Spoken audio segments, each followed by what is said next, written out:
All right, guys, welcome back. Chief Kirk for Kravology. This week we're talking about weight transfer. It's one of the most fundamental things you can do, and one of the things you must do well to be good at self-defense, Krav Maga, gymnastics, athletics, and getting out of bed and getting your clothes on in the morning. So stay tuned. Why do I do this? I don't know. Stay tuned. We're going to cover this in the context of fighting stance. All right, so I'm back. I'm alone today, obviously. We're talking about fighting stance and how we deal with weight transfer. So I'm going to show you the context of fighting stance and punches. I'll leave the arms out of it for now. But I'm taking a natural step forward. What I'm doing is I'm checking my feet right now. They're under me. They're a little bit wider than my shoulders, but shoulder width is fine.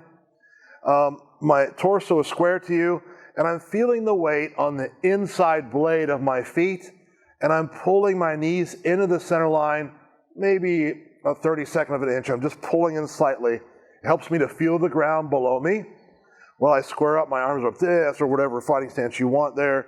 And when I make weight transfer, I rotate from one side. So if I transfer weight from right to left, I take the shoulder, the hip, and the ankle, and I pay attention. So the ankle will rotate around, and the hip will rotate as well to release the upper body. As I release the upper body, I will sit down on this side, and my chin will stop over the inside blade of this knee. All right, so you can think about that from this context. I'm here, I'm doing this, I'm making this punch, and my chin is stopping inside blade of this knee. All right, the knee's bent. I'm still pulling my knees in so that I can feel the weight on the inside blade of my feet.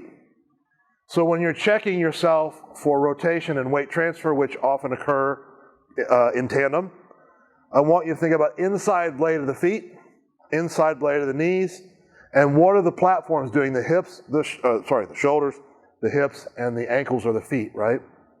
So pay attention to the platforms. A lot of times the platforms are moving either left or right or rotating through.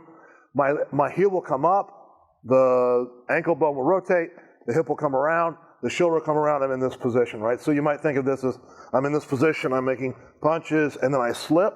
When I slip, you'll see the same motion. When I throw a punch, you'll see the same motion. If I throw a hook, you'll see the same motion. And what I'm doing is I'm working slowly enough that I can check shoulders, hips, ankles, and feet, same. And I'm checking to make sure that the weight is distributed on the inside blade of my feet. So the inside blade of my feet, right there, with the knees pulled in slightly towards the center line. If you do this, you'll be able to go faster, more powerfully with your weight your weight transfer, and you'll be able to make more power in your punches while simultaneously stopping yourself and transitioning to your next punch, your next movement. So, two categories, platforms, shoulders, hips, and feet. Are they moving sort of together? Are they shifting together? Are they moving together when you rotate? And number two, think about inside blade of the feet where the weight is, pull the knees in slightly, and let the upper body, the upper torso do what it needs to do to move your chin over the inside blade of the knee. So it's a simple formula, but it's something you have to pay attention to, and if you do, you'll be much stronger, much quicker, and much more in balance when you make punches or when you make movements that are either offensive or defensive in nature. Try it in your training. I know it will help. Send me a note about how awesome it is, and I'll reply back.